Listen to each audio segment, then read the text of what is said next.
کائنات میں جن ہستیوں سے انسپائر ہوتا ہے اور متاثر ہوتا ہے وہ سب سے زیادہ اپنے والدین سے ہوتا ہے۔ صحیح۔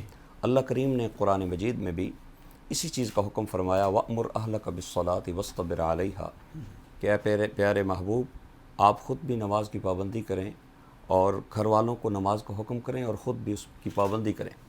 یوصیکم اللہ فی اولادکم، اللہ تمہیں وصیت فرماتا ہے، حکم کرتا ہے اپنی اولاد کے بارے میں۔ وَلَا تَقْتُلُوا أَوْلَادَكُمْ خَشْيَةَ إِمْلَاقٍ، صحیح۔ اور قرآن پاک میں اللہ کریم نے فرمایا یا ایھا الذین آمنوا قوا انفسکم وَأَهْلِيكُمْ نَارًا، وَأَهْلِيكُمْ نَارًا۔ حدیث پاک میں حضور صلی اللہ علیہ وسلم کا ارشاد ذیشان ہے، آپ فرماتے ہیں کہ والد اور والدہ کے لیے صدقہ کرنے سے سب سے جو بہترین صدقہ ہے وہ بچوں کی تربیت ہے۔ سبحان اللہ۔ بچوں کے لیے اچھی تربیت ماں باپ کی طرف سے ایک بہت بڑا انعام ہے، تحفہ ہے اور ایک بہت بڑی نعمت ہے۔ اور پھر جس اولاد کے لیے ہم دن رات محنتیں کرتے ہیں اور جانکاہیاں کرتے ہیں، جتن اٹھاتے ہیں اور دنیاوی طور پہ پریشانیوں کا شکار ہوتے ہیں، سم ٹائم ایک چھوٹی سی بات جو ہے وہ آگے جا کے ایک بہت بڑے انجام پہ مرتب ہوتی ہے۔ صحیح۔ اور میں مثال ایک دیتا ہوں کہ قطرے ملیں تو دریا بنتے ہیں، واہ، صحیح۔ اور پھولوں کو اگر جوڑ دیا جائے تو وہ اتنی خوبصورت مالا کی شکل اختیار کر لیتے ہیں صحیح۔ کہ وہ گلے میں آتے ہیں تو کتنے خوبصورت بنتے ہیں۔ صحیح۔ اور اسی طرح اگر ذروں کو ملایا جائے تو وہ پربت بن جاتے ہیں۔ اسی طرح ایک بچے کی اگر اچھی تربیت کی جائے تو وہ ڈاکٹر بن سکتا ہے، انجینئر بن سکتا ہے، سائنٹسٹ بن سکتا ہے، ایک عالم فاضل بن سکتا ہے صحیح۔ اور ایک بہت بڑا انسان بن سکتا ہے۔ مفتی صاحب بڑی خوبصورت بات آپ نے کی، بچوں کی تربیت کی آپ نے بات کی۔ بچوں کی اسلامی تربیت جب ہم اس کی بات کرتے ہیں تو بچوں کی اسلامی تربیت کیسے کی جائے؟ بچے تو سنتے نہیں ہیں، ماؤں کا تو یہ شکوہ ہے کہ وہ بچے ہماری بات نہیں سنتے، ہم جب انہیں کوئی بھی بات کرتے ہیں تو وہ سننے کے لیے تیار ہی نہیں ہوتے، اور جب بچے ماں کی سنتے نہیں ہیں، والدین کی سنتے نہیں ہیں، تو ان کی تربیت کیسے ہوگی؟ ماں باپ کو بچوں کے سامنے سب سے پہلے اپنے آپ کو پیش کرنا چاہیے، واہ، اپنا کردار پیش کرنا چاہیے، اپنا عمل پیش کرنا چاہیے۔ بچوں کے سامنے ان کی جو شخصیت ہے وہ ایک رول ماڈل ہوتی ہے، بچے ان کی نقالی کرتے ہیں، بچے ان کو کاپی کرتے ہیں، بچے ان کی ہر چیز کی طرف غور اور دھیان سے اس کو گین کر رہے ہوتے ہیں اور اس کو حاصل کر رہے ہوتے ہیں۔ ماں باپ یہ سمجھ رہے ہوتے ہیں کہ شاید جو ہے وہ ہمارے بچے ان چیزوں کو دیکھتے نہیں ہیں، بیل بجی دروازے پہ اور باپ بیٹے کو کہہ رہا ہے کہ جاؤ آنے والے کو جا کے بتاؤ کہ ابو جان گھر میں نہیں ہے، تو اب باپ بیٹھا گھر میں ہے اور بچے کو یہ کہہ رہا ہے کہ تو جا کے آنے والے کو یہ پہلا بتا۔ جھوٹ تو یہیں سے شروع ہو گیا، بچے کو یہ پتا چل گیا کہ بابا بھی جھوٹ بولتے ہیں، باپ بچہ تو یہیں سے صحیح جی باپ پورا دن سگریٹ پیتا ہے بچے کے سامنے بیٹھ کے، پورا دن نشہ کرتا ہے، تو بچے کو وہ یہ سمجھتا ہے کہ میں نے یہ چیزیں بچے سے مخفی رکھی ہیں، پوشیدہ رکھی ہیں، حالانکہ بچہ ان چیزوں کو حاصل کر رہا ہوتا ہے اور ان سے وہ بہت کچھ متاثر ہو رہا ہوتا ہے۔ اور ماں باپ اگر کسی کا جیب کاٹ کے آئیں، حرام کھا کے آئیں اور حرام پہ آ کے گھر میں بیٹھ کے بات کریں کہ آج میں نے فلانے کو لوٹا ہے، اتنے پیسے کمائے ہیں، یہ کیا ہے وہ کیا ہے، تو بچے نے بھی بڑے ہو کر یہی کچھ کرنا۔ حضرت عمر فاروق رضی اللہ تعالی عنہ کی بارگاہ میں ایک باپ آیا اور اس نے آ کے شکایت کی کہ جناب میرا یہ بچہ میری نافرمانی کرتا ہے، تو آپ نے بچے کو تنبیہ کی اور اس کی سرزنش کی، اور جیسے ہی سرزنش کی تو وہ بچہ بولا کہ عمر فاروق کو کہ یا امیر المومنین، باپ کا میرے اوپر کوئی حق نہیں ہے، آپ نے اتنی میری ڈانٹ ڈپٹ کی ہے، تو آپ نے فرمایا بہت زیادہ حق ہے۔ تو اس نے پوچھا کون سا حق ہے، تو آپ نے فرمایا کہ وہ سب سے پہلے بچوں کی اچھی ماں کا انتخاب کرے، ان کا اچھا نام رکھے اور ان کی اچھی تربیت کرے، ان کو اچھی تعلیم دے۔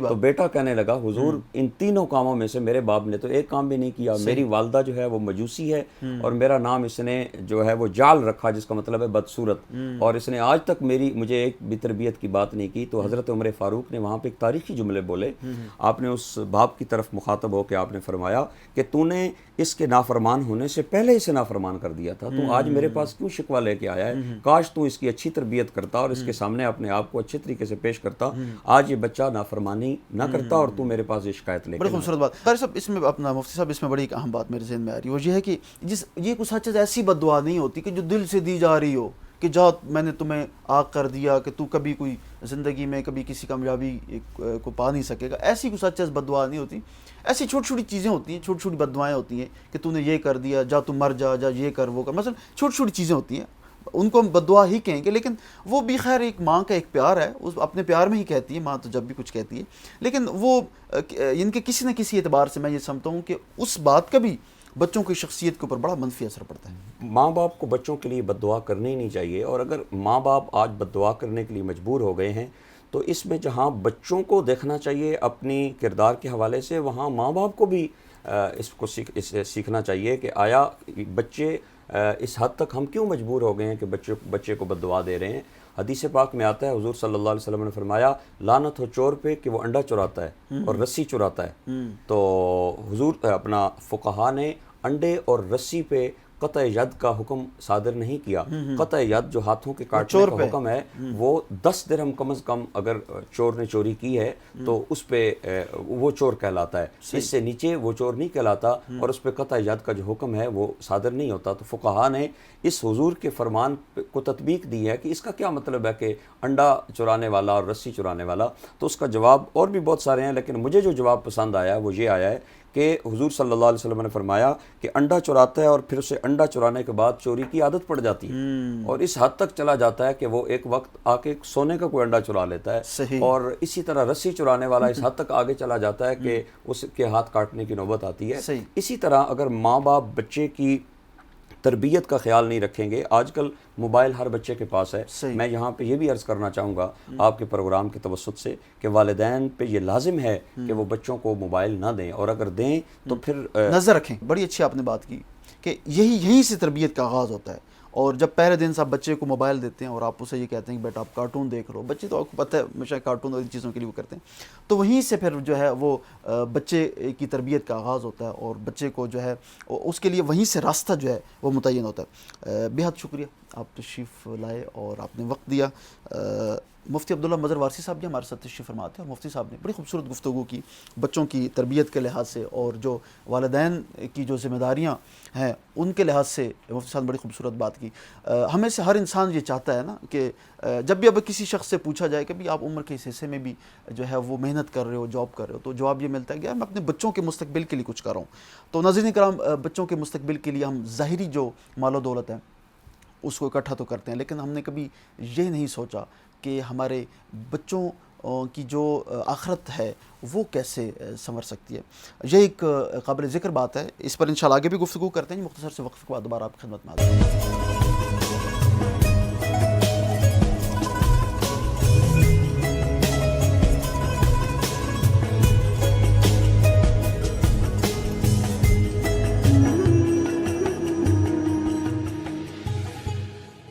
جی ویلکم بیک، اور آج ہمارا ٹاپک جس پر ہم بات کر رہے ہیں وہ بچوں کی تربیت ہے، اور جیسے میں شروع میں بھی کہا تھا کہ بچوں کی تربیت کے دو جو ہے وہ طرز انداز ہیں، یا تو بچوں کی تربیت اسلامی نقطہ نگاہ سے کی جائے، اور یا پھر غیر اسلامی تربیت ہوتی ہے جیسے کہ مغربی تہذیب و تمدن کے مطابق۔ تو بچوں کی اسلامی تربیت کیسے کی جاتی ہے، اور بچے جو ہے وہ بڑوں سے کس قدر انسپائر ہوتے ہیں، اور اسپیشلی والدین سے، اور پھر ماحول کا کس قدر اثر ہوتا ہے؟ جواب جانتے ہیں جی۔ ہمیں جوائن کیا ہے معروف سماجی شخصیت ہیں، بڑی خوبصورت شخصیت کے مالک ہیں، اور بڑا ایک ان کا مخصوص خوبصورت انداز ہے گفتگو کرنے کا، بڑی سمجھا کے بات کرتے ہیں۔ ہمارے ساتھ تشریف فرمائیں جناب مصور عباسی ایڈوکیٹ صاحب۔ جی السلام مصور صاحب آپ کو خوش آمدید آپ کو۔ اچھا، ٹاپک پہلے تھوڑا سا اس پہ بات کر لیتے ہیں کہ بچوں کی جو اسلامی تربیت ہے، جب ہم بچوں کی اسلامی تربیت کی بات کرتے ہیں تو بچوں کی اسلامی تربیت بنیادی طور پر کیسے کی جا سکتی ہے، اور عمر کے کس حصے سے اس تربیت کا آغاز ہونا چاہیے؟ بسم اللہ الرحمن الرحیم۔ بیسیکلی اسلامی پوائنٹ آف ویو سے بچوں کی جو تربیت ہے وہ ماں کی کوکھ سے ہی شروع ہو جاتی ہے۔ ماں کی کوکھ سے جب بچوں کی تربیت اگر صحیح نہیں ہوتی تو آپ پھر ان کو چاہے جتنی مرضی آکسفورڈ یا جتنی اچھی سے اچھی ادارے میں بٹھا دیں، وہاں پھر وہ تربیت حاصل نہیں کر سکتے۔ اصل تربیت جو ہمارے نبی پاک صلی اللہ علیہ وسلم نے بچوں کی تربیت کا فرمایا ہے وہ ہے ماں کی کوکھ سے، گھر کے ماحول سے، اور پھر آگے اسی طرح بتدریج بہت سارے سلسلے بتائے ہیں۔ گھر کا ماحول اگر آپ کا ٹھیک ہوگا، گھر میں ادب و احترام اور اسلامی قوانین اور اسلام کی پاسداری ہوگی تو بچوں کی ایک تربیت کا ماحول ہوگا۔ گھر کا ماحول اگر آپ کا یورپین اور مغربی طرز کا ہوگا تو آپ کے بچوں نے بھی وہی چیز اڈاپٹ کرنی ہے۔ عمر کا ایک ایسا حصہ ہوتا ہے جہاں بندہ ایسی چیزوں کو بہت جلدی جو ہے نا ان چیزوں سے انسپائر ہوتا ہے، چاہے وہ جیسا بھی ماحول ہو۔ تو آپ اگر اپنے بچوں کی تربیت کو صحیح معنوں میں کرنا چاہتے ہیں تو آپ کے اپنے گھر کے ماحول کو ٹھیک کرنا پڑے گا۔ ایسا ممکن نہیں ہے کہ گھر کا ماحول ٹھیک نہ ہو اور آپ کی جو تربیتی معاملہ ہے وہ جو ہے نا وہ بہتر ہو سکے۔ تو اس لیے گھر کے ماحول کے اندر جو ہے نا سب سے بنیادی چیز کسی بھی بچے کی جو تربیت ہے وہ اس کے گھر کا ماحول ہے. صحیح. اچھا گھر کا ماحول کیسا ہو کہ ہم یہ سمجھتے ہیں اور ہم یہ کیونکہ بچے تو بڑوں سے انسپائر ہوتے ہیں, بڑوں سے متاثر ہوتے ہیں. والد خود جھوٹ بول رہا ہوتا ہے, بچے کو کہتا ہے کہ جا دروازہ کھول اور بتا کہ بابا گھر پہ نہیں ہے. جب ہم خود ہی جھوٹ بول کر بچوں کو, مثلا یہ کہ ہم تو ان کا آغاز تو ہم نے خود ہی غلط کر دیا. اس طرح یہ ایک پہلو آپ نے دیکھا, ایسے بہت سارے پہلو ہیں جس کی وجہ سے ہم جو ہے نا ہم نے اس کا آغاز ہم خود ہی کرتے ہیں. ایک نہیں, آپ دیکھیں ہمارے گھر کے اندر کون سی ایسی چیزیں ہیں جو نہیں پائی جاتی ہیں جو بچے کی تربیت پہ اثر انداز ہوتی ہیں, جس میں بہت ساری ایسی فحش چیزیں بھی موجود ہیں. ہمارا میڈیا بھی ہے, ہمارا انٹرنیٹ بھی ہے, اور ہماری جو ہے نا وہ کلچرز کی بہت ساری ایسی چیزیں ہیں جو اس کے اندر اچھا آپ نے میڈیا اور انٹرنیٹ کی بات کی ہے, تو یعنی کہ یہ تو ہم پہ ڈیپینڈ کرتا ہے, ہمارے بچوں پہ ڈیپینڈ کرتا ہے, کیونکہ وہاں تو دیکھیں آپ انٹرنیٹ پہ یا میڈیا میں تو بہت ساری مثبت چیزیں بھی ہیں, بہت ساری اچھی چیزیں بھی ہیں, لیکن اب کیونکہ بچوں کی تربیت کی بات ہے تو مسئلہ یہ ہے کہ بچوں کو ان کے والدین کو چاہیے کہ بچوں کی اساس اور بنیاد ایسی بنائیں کہ وہ جو مثبت چیزیں ہیں, جو اچھی چیزیں ہیں, ان کو اڈاپٹ کریں, اور جو منفی چیزیں ہیں ان کو نظر انداز کر دیں. یہی تو سب سے بڑا مسئلہ ہے کہ ہمارے والدین آج کل بچوں کو ٹائم نہیں دے پاتے, بڑی نہ اہم ٹائم بات, دے بڑی اہم کی وجہ سے جو میڈیا اور انٹرنیٹ کے اوپر چیزیں ہیں نا وہ نیگیٹو چیزوں کا رجحان زیادہ ہے, تو بچے آٹومیٹیکلی جو ہے نا وہ نیگیٹو چیزوں کی طرف جو ہے نا وہ چلے جاتے ہیں. اب مثبت چیزوں کی طرف لے جانے کے لیے ان کا پہلے جو ہے نا وہ مائنڈ سیٹ بنانا پڑتا ہے. یہ بڑی ضروری بات, بلکہ جس کی طرف آپ نے اشارہ کیا کہ وقت ہم دیتے ہیں. مسئلہ یہ ہے کہ بچے بھی بیٹھ گئے, ماں باپ بھی بیٹھے, گپ شپ شروع کر دی, لیکن ہر کوئی موبائل کے ساتھ لگا ہوا ہے, تو یہ تو کوئی کوالٹی ٹائم تو نہ ہوا.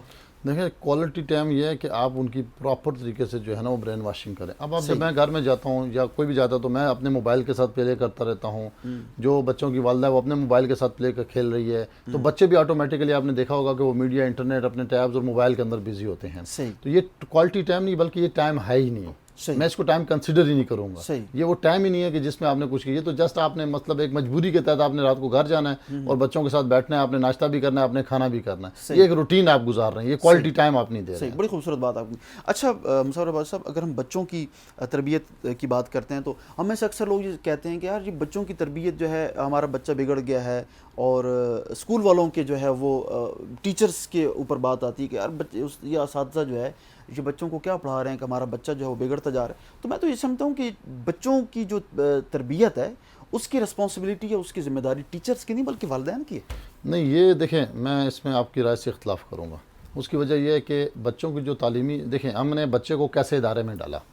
اب میں بچے کو ایک ایسے ادارے میں ڈال رہا ہوں جہاں مغرب کی بنائی ہوئی ترتیب کے مطابق وہ جو ہے نا وہ تعلیم حاصل کر رہا ہے. وہ اپنی مطلب ایک استاد ہے یا اپنی جو ہے نا وہ ایک لیڈی ٹیچر ہے, اس کو ایسے لباس میں دیکھ رہا ہے. وہ اس کو مطلب ایک مخلوط ایجوکیشن میں پڑھ رہا ہے جہاں مطلب اس کے اندر یہ تمیز ختم ہو رہی ہے. تو پھر ہم استادوں کو کیوں مطلب الزام ٹھہرائیں گے کہ بھائی آپ غلط کر رہے ہیں. ہم نے خود اپنے بچے کو کیسے ماحول میں بھیجا, کہ ماحول جو ہے نا وہ آپ کا سب سے پہلا استاد ہے. کوئی شک ٹھیک ہے, جب پہلا ماحول ہی آپ نے بچے کو غلط دے دیا تو پھر آپ اس استاد کے اوپر کیا مطلب ہے ابجیکشن کریں. ہاں, اگر ہم نے بچے کو ایک اسلامی ماحول میں بھیجا, اسلامی استاذہ کی نگرانی میں رکھا, پھر اگر اس کی تربیت غلط ہوتی ہے تو ہم تو استاذہ کو کہہ سکتے ہیں, لیکن ہم نے ایک بچے کو ایک ایسے انسٹیٹیوشن میں ڈال دیا کہ جہاں اسلامی تعلیمات کا کوئی رجحان ہی نہیں ہے, تو پھر ہم کیسے اس سے ایکسپیکٹ کر سکتے ہیں کہ بھائی وہ اسلام کے مطابق جو ہے اس کی تربیت ہو. اب ایسے ہمارے گھر کا ماحول ہے, اب میرے گھر کا ماحول اگر اسلامی نہیں ہے اور میں کہوں کہ جی بھائی میرے بچے خراب ہو رہے ہیں, تو اس کا پہلا تو قصوروار میں خود ہوں. بالکل, بڑی اچھی آپ نے بات کی, بڑی خوبصورت بات آپ نے کی. اچھا پہلے بھی ہم یہ بات کر رہے تھے کہ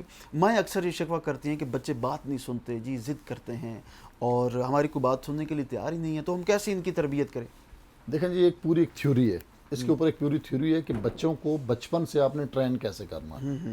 ٹھیک ہے, آپ بچوں کو اگر آپ نے بچپن سے, کچھ بچے بائی نیچر جو ہے نا وہ ضدی ہوتے ہیں. بچوں کی مثال ہی نبی پاک صلی اللہ علیہ وسلم نے ایسے دی ہے کہ بچہ جو ہوتا ہے نا وہ بڑا ضدی, اور اس کی ایک اپنی سائیکو ہوتی ہے. آپ کو بچوں کی سائیکو کے مطابق جا کے جو ہے نا وہ کرنا پڑتا ہے. ہم کیا کرتے ہیں, پہلے بچوں کو سمجھنا ہوتا ہے, اس کے بعد آپ نے ہماری کوشش ہوتی ہے کہ پہلے بچے ہمیں سمجھیں. اب مسئلہ یہ ہوتا ہے کہ ہم بچوں کو اپنے طرز پہ ڈالنا چاہتے ہیں, اور ہم نے ایک زندگی کا حصہ گزار چکا, ہم کہتے ہیں کہ بس ہمیں کیا آرڈر کریں وہ مان جائیں. ایسا ممکن نہیں ہے, کیونکہ یہ بچے کی نیچر کے خلاف ہے. آپ بچے بن کر جو ہے نا جب ٹریٹ کریں گے تو وہ آپ کے سارے معاملات حل ہوں گے. جب آپ اس کو جو ہے نا وہ ایک گھر میں اب والد صاحب ہے, جب آپ باپ بن کے شفقت کے ساتھ بچے کو سمجھائیں گے تو وہ سمجھ جائے گا. جب آپ اس کو ایک تھانے دار بنیں گے تو ظاہر سی بات ہے وہ جو ہے نا اس کا ریئیکشن آئے گا. تو اس ریئیکشن کی وجہ سے جو ہے نا وہ زیادہ اولاد خراب ہو جاتی ہے. اچھا, بچوں کی تربیت کی جب ہم بات کرتے ہیں ہوتے ہیں تو عمر کے کس حصے سے اس تربیت کا آغاز شروع دیکھیں ہوگا؟ میں نے جیسے آپ کو بتایا کہ وقت کے بڑے بڑے ولی اللہ اور آپ نے بہت ساری مثالیں دیکھی ہوں گی. میں کہتا ہوں کہ عمر کے جو سب سے پہلا حصہ جو ہے نا وہ ماں کی گود سے جیسے ہی بچے نے پرورش لی. اگر ماں کی گود سے ہی اس کی جو ہے نا وہ پرورش کا آغاز ہو جاتا ہے. اگر اس کی پرورش کا آغاز ماں کی گود سے صحیح نہیں ہوتا ہے اس کا تو آگے معاملات بچہ بچپن سے ہی سیکھتا ہے. ٹھیک ہو گیا. اچھا یہ تو بات بالکل مسلمہ ہے کہ ماں کی جو گود ہے وہ بچے کی تربیت کی پہلی درس کا ہے. بڑی خوبصورت بات ہے. جو ارد گرد کا ماحول ہے بچے کے بڑے بھائی بڑے بہن بھائی اور پھر اس کے کزنز پھر اور جس سوسائٹی میں وہ رہ رہا ہے اس کی فیملی ہوگی. اس کی فیملی ہوگی, اس کا پورا خاندان. دیکھیں جب بچے کے اپنے گھر کا ماحول ٹھیک ہوگا نا تو یہ چیزیں بہت کم اثر انداز کرتی ہیں. کیونکہ جب بچے کو آپ دیکھیں بچے کی جو سب سے اہم عمر ہوتی ہے نا وہ 7 سال سے لے کر 14-15 سال کے درمیان ہوتی ہے. صحیح. اس ٹائم کے اندر اگر آپ نے بچے کو صحیح معنوں میں ٹرین کر دیا نا تو پھر بچے کے خراب ہونے کے چانس بہت کم ہوتے ہیں. اگر اس ایج کے اندر بچے نے کچھ غلط سائڈ پہ چلا گیا تو پھر اس کے سدھرنے کے چانس جو ہے نا وہ بہت کم رہ جاتے ہیں. بڑی خوبصورت بات آپ نے کی, بڑی اچھی بات آپ نے کی. مصور عباسی ایڈوکیٹر سے ہمارے ساتھ تشریف رہا اور بڑی انہوں نے خوبصورت بات یہ کی کہ بچے کی جو تربیت ہے وہ ماں کی گود سے ہی شروع ہوتی ہے. اور اچھا ہمیں سے اکثر والدین, میں نے پہلے بھی بات کی ہے کہ ہمارے جو پیرنٹس ہیں وہ یہ شکوہ کرتے ہیں کہ بچے ہماری بات نہیں سنتے, ضد کرتے ہیں, ہمارا ادب نہیں کرتے, ہمارا احترام نہیں کرتے. یہاں پر میں نے پہلے بھی ایک بات کی تھی, آج ابھی پھر وہی بات رپیٹ کرنا چاہوں گا کہ بنیادی طور پر نا بچے ہمارا احترام اس لیے نہیں کرتے کہ ہم بچوں کا احترام نہیں کرتے. ضرورت اس عمر کی ہے کہ اگر ہم یہ چاہتے ہیں نا کہ ہمارے بچے ہمارا احترام کریں تو ہمیں چاہیے کہ ہم اپنے بچوں کا احترام کریں. گفتگو کا سلسلہ جاری رہے گا. مختصر سے وقفے بعد بار آپ کی خدمت میں حاضر ہوتے ہیں, ہمارے ساتھ.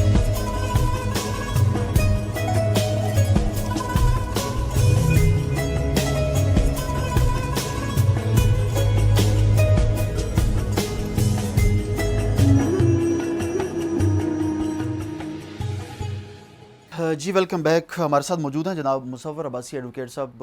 مصور صاحب آپ کی جو تشریف آوری ہے اس سے فائدہ اٹھاتے ہوئے جو ایک موجودہ صورتحال کے بارے میں تھوڑی سی آپ سے گفتگو کرنا چاہوں گا. کل جیسے ایک خبر تھی کہ قادیانیوں کو جو ہے وہ اقلیتی کمیشن میں رکنیت دی گئی. بہت سارے مذہبی حلقوں میں اس کے بارے میں تحفظات ہیں, کیا کہیں؟ بسم اللہ الرحمن الرحیم. دیکھیں جی جو قادیانیوں کا ایشو ہے یہ بڑا سینسٹیو ایشو ہے. میں نہیں سمجھتا تھا کہ اس نازک ٹائم کے اندر جو ہے نا اس کو اس طرح کیا جائے. میری ایک اپنی جو ہے نا سوچ اور ایک رائے ہے. ہمارا جو 1973 کا جو آئین ہے نا, جو قانون ہے, وہ ہمیں یہ کہتا ہے کہ جب ریاست مدینہ کے اندر بھی اور پاکستان کے قانون کے اندر بھی اقلیتوں کو اپنی مذہبی آزادی حاصل ہے. وہ اپنی عبادت گاہ بنا سکتے ہیں, وہ اپنی عبادت کر سکتے ہیں اور وہ آزادی کے ساتھ جو ہے نا بغیر کسی خوف اور ڈر کے پاکستان کے اندر چاہے اس میں ہندو ہوں چاہے اس میں ہندو ہیں, عیسائی کتنے بھی غیر مسلم. ٹھیک ہو. اب مسئلہ کیا ہے کہ عیسائی ہیں تو عیسائی اپنے آپ کو عیسائی ڈکلیئر کرتے ہیں, ہندو ہیں تو اپنے آپ کو ہندو ڈکلیئر کرتے ہیں, وہ مسلمان ڈکلیئر نہیں کرتے ہیں. عیسائی اپنے آپ کو عیسائی ڈکلیئر کرتے ہیں, سکھ اپنے آپ کو سکھ ڈکلیئر کرتے ہیں. ٹھیک ہے, اسی طرح کوئی اور بھی مذہب کے لوگ ہیں وہ اپنے آپ کو وہی ڈکلیئر کرتے ہیں جو وہ ہیں اور وہ اپنی عبادات اپنے ہی مذہب کے تحت کرتے ہیں. اب قادیانیوں کا کیا مسئلہ ہے؟ قادیانیوں کو اگر ہم اقلیت قرار دے دیتے ہیں, ٹھیک ہے, تو وہ تو اپنے آپ کو کافر یا غیر نان مسلم قرار نہیں دیتے, وہ اپنے آپ کو کیا کہتے ہیں؟ مسلمان. اس سے قبل بہت سارے مذہبی حلقوں کی طرف سے ایک دباؤ تھا کہ جی قادیانیوں کو اقلیت قرار دیا جائے. اب جب اقلیت قرار دے دی گئی, دیکھیں جو آپ کہہ رہے ہیں نا کہ دباؤ تھا کہ اقلیت قرار دیا جائے, دیکھیں اس کا ایک پورا بائل دیکھیں ہمارے ایکٹ کے اندر پاکستان کے اندر قادیانی اپنی عبادت گاہیں نہیں بنا سکتے. صحیح. ٹھیک ہے, قادیانی اپنے مذہب کی پرچار نہیں کر سکتے. اب اگر جب ہم ان کو اقلیت بنائیں گے تو پھر تو ان کے اوپر سارے امپلیمنٹ لاگو ہو جائیں گے. اب اقلیت بنانے کا مطلب یہ ہے کہ ان کے اوپر باقی بھی پابندیوں کو لاگو کیا جائے کہ وہ یہ جو ہے وہ کام نہیں کر سکتے. سب سے جو اہم بات ہے کہ وہ اپنے مذہب کی جو پرچار کرتے ہیں, جو دیکھیں ہمارے ملک کے اندر جو 80% جو ہمارے مسلمان ہیں وہ بڑے بیچارے نارمل مسلمان ہیں جو اپنے مذہب کو پتہ ہی نہیں, تو وہ لوگ ان چیز کو بہت زیادہ افیکٹ ہوتے ہیں. ہمارے اوپر جتنی بھی انٹرنیشنل جو لابیز کا جو اثر ہے وہ بہت زیادہ ہے.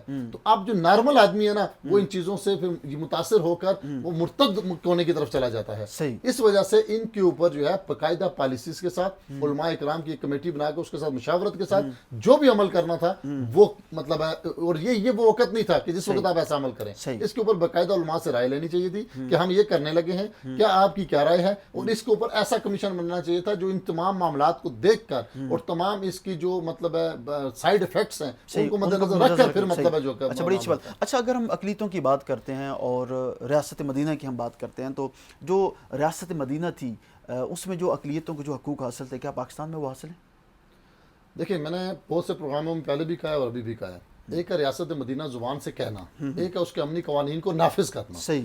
اگر تو عملی قوانین کو آپ نافذ کریں گے تو پھر تو بہت ساری چیزیں سامنے آ جائیں گی. ٹھیک ہے, چونکہ ہمارے اندر وہ اسلامی قانون ہے نہیں, نہ ہی اسلامی قانون ہمارے پاس نافذ ہیں. تو جو قانون ہمارے پاس نافذ ہیں اس کے حساب سے ہم نے اقلیتوں کا ہمیشہ جو ہے وہ پاکستان نے ان کی قدر کی ہے, ان کو پورے رائٹس دیے ہیں. اور بہت ریئر دیکھیں کیسز جو ہے نا وہ ہر جگہ, ہر دنیا کے ہر خطے میں ہیں. امریکہ کے اندر بھی ہیں, مطلب اسرائیل کے اندر بھی ہیں, ہر جگہ پر بھی ہیں. لیکن پاکستان کی حکومت نے اور پاکستان کے لوگوں نے ہمیشہ جو ہے نا وہ اقلیتوں کا احترام کیا ہے. جی, بڑی خوبصورت بات جی. ہمارے ساتھ موجود تھے جناب مصور عباسی ایڈوکیٹ صاحب, اور انہوں نے جو ایک خبر آئی تھی کہ قادیانیوں کو اقلیتی کمیشن میں ان کو رکنیت دی گئی, اس پر بڑی زبردست گفتگو کی. ہر انسان کا اپنا ایک پوائنٹ آف ویو ہے, آپ کسی کے پوائنٹ آف ویو کے ساتھ اختلاف بھی رکھ سکتے ہیں, اتفاق بھی کر سکتے ہیں. جی بہت شکریہ, آپ تشریف آوری کا. مختصر سے وقفے کے بعد دوبارہ آپ کی خدمت میں حاضر ہمارے ساتھ.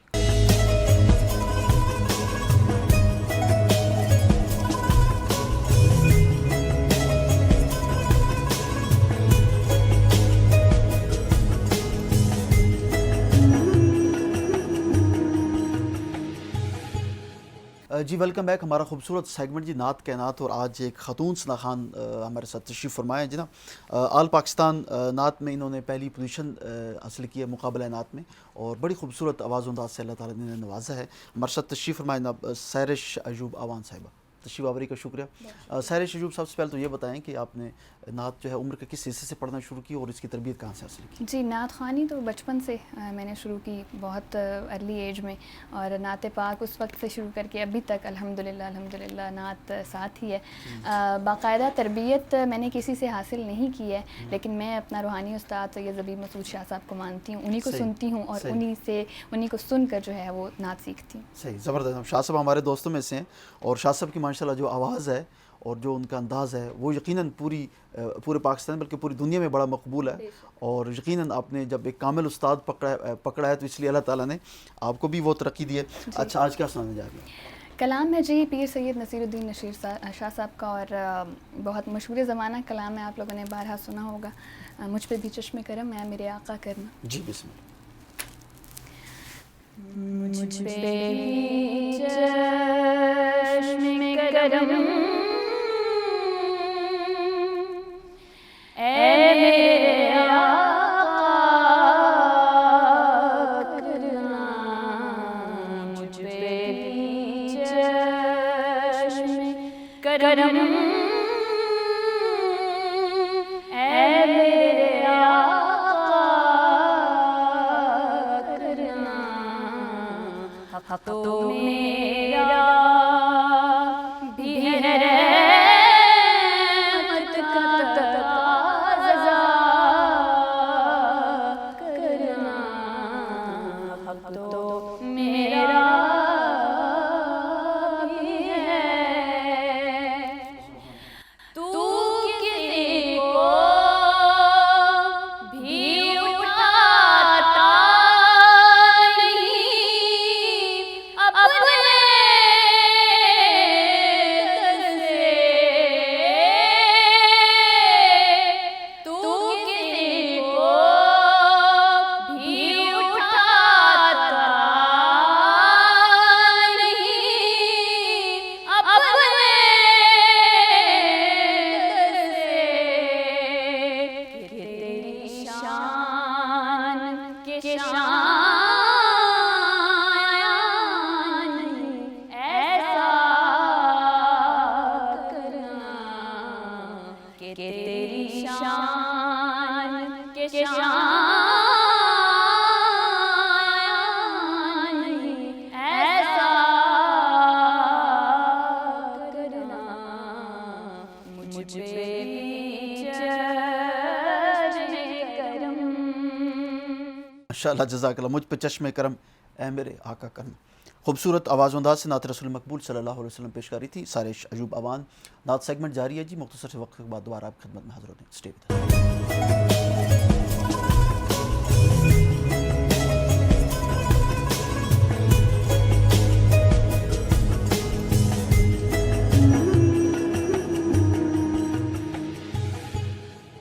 جی ویلکم بیک. اور ایک اور خاتون ثنا خان علینا نور نے ہمیں جوائن کیا. علینا نور کے بارے میں آپ کو بتاتا چلوں کہ علینا نے 3 مرتبہ جو مقابلہ نعت ہے پاکستان, کل پاکستان نعتیہ مقابلہ, اس کو ون کیا. بڑی خوبصورت آواز و انداز سے اللہ تعالیٰ نے نوازا علینا نور کو.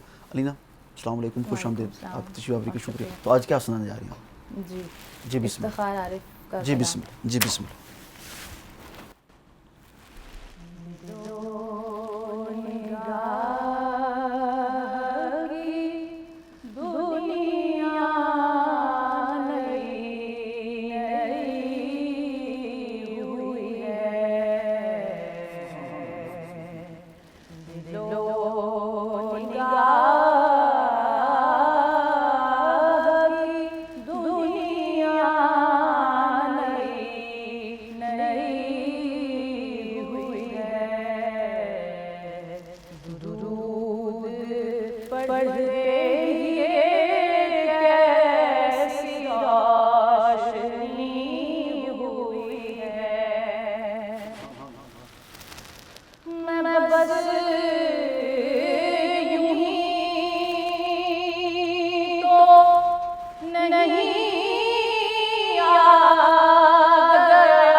بہت خوب، خوبصورت آواز، خوبصورت انداز، نعت رسول مقبول صلی اللہ علیہ وسلم پیش کر رہی تھی علینا نور. علینا بہت شکریہ آپ کی تشریف آوری کا. ناظرین کرام، آج ہمارا ٹاپک جس پر ہم نے بات کی بچوں کی تربیت تھی. ابھی سیر شجوب نے حضور کی نعت پڑھی، علینا نے نعت پڑھی. یہ بھی تو کسی والدین کی بچی ہیں. ان کے والدین نے جس خوبصورت انداز سے ان کی تربیت کی ہے، یقیناً ان کو میں سلام پیش کرتا ہوں.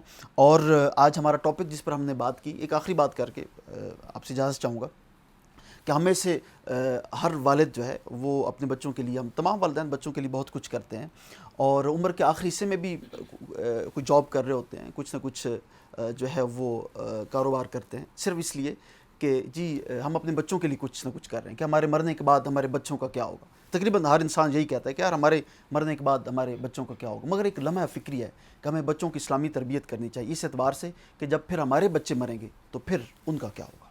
اسی لمحہ فکری کے ساتھ اپنے میزبان ڈاکٹر کرام اللہ محسن کو دیجیے اجازت. انشاءاللہ پھر ملیں گے. حیات باقی، ملاقات باقی، زندگی رہی تو ہر بات باقی.